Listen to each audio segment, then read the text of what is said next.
तुम चले जाओ। मैं किस लिए आपके सामने ये बात कह रहा हूं कि कुछ दिन पहले जब ऑपरेशन सिंदूर चल रहा था, हम लोगों ने देखा कि प्रेस मीट करने के लिए, प्रेस मीट देने के लिए 2 लेडी ऑफिसर सोफिया कुरैशी और भूमिका सिंह आके लोग प्रेस मीट दे रहे थे। डीएफआई को भी गर्व हुआ, आप लोगों को भी गर्व हुआ, लेकिन मेरा कहना है कि इंडियन आर्मी में कितने लोग, कितने महिलाएं काम करते हैं? ओनली 14%, उसमें ज्यादातर ऑफिसर है और बाकी क्लरिकल काम करता है। इंडियन एयरफोर्स में सिर्फ 6% महिला काम करती है और एयरफोर्स और नेवी में जो है वो 4% महिलाएं काम करता है।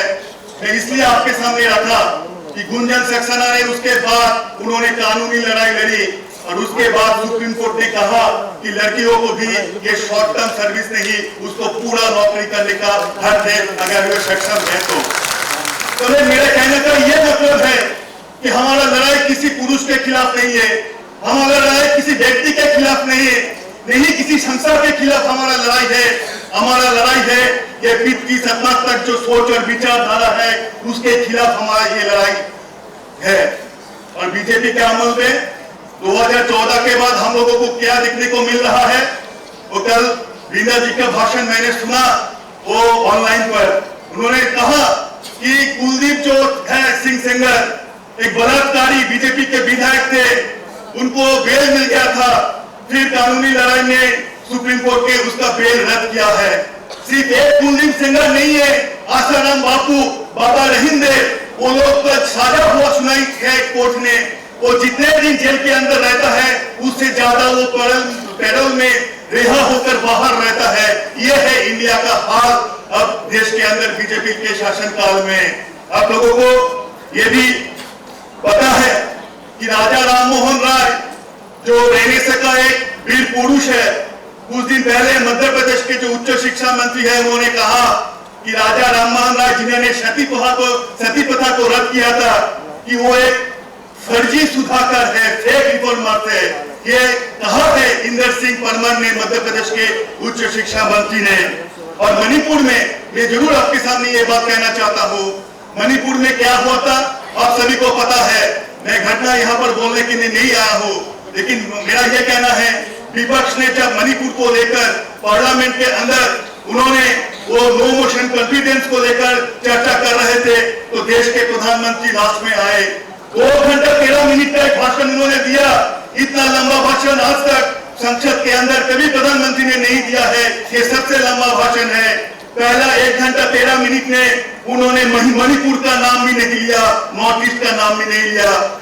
बाद में उन्होंने 5 मिनट के लिए मणिपुर का नाम बोला, लेकिन मणिपुर में जो औरतों के साथ वो अत्याचार हुआ था उसको लेकर उन्होंने एक भी शब्द नहीं किया था।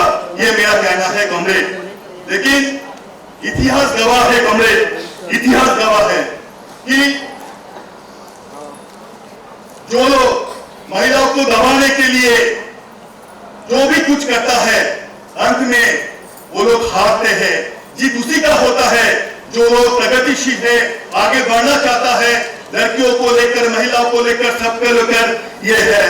अगर हम इतिहास अगर देखेंगे comrade, the history of Indian people's movement cannot be told without women. From Tebaga movement to Telangana struggles, we can remember Mallu Sarajam and Kamala Devi.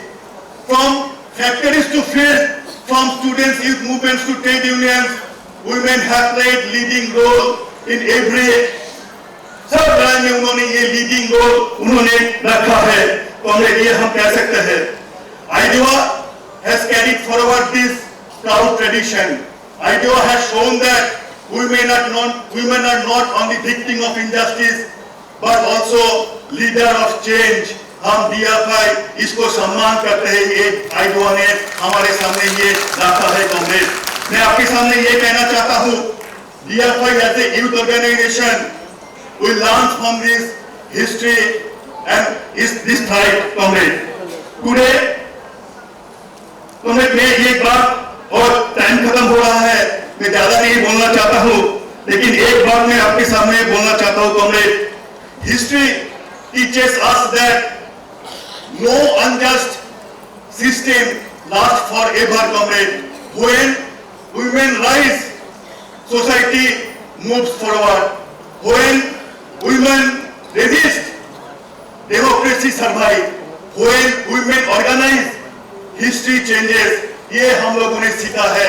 मैं और ज्यादा बात नहीं, टाइम खत्म हो रहा है।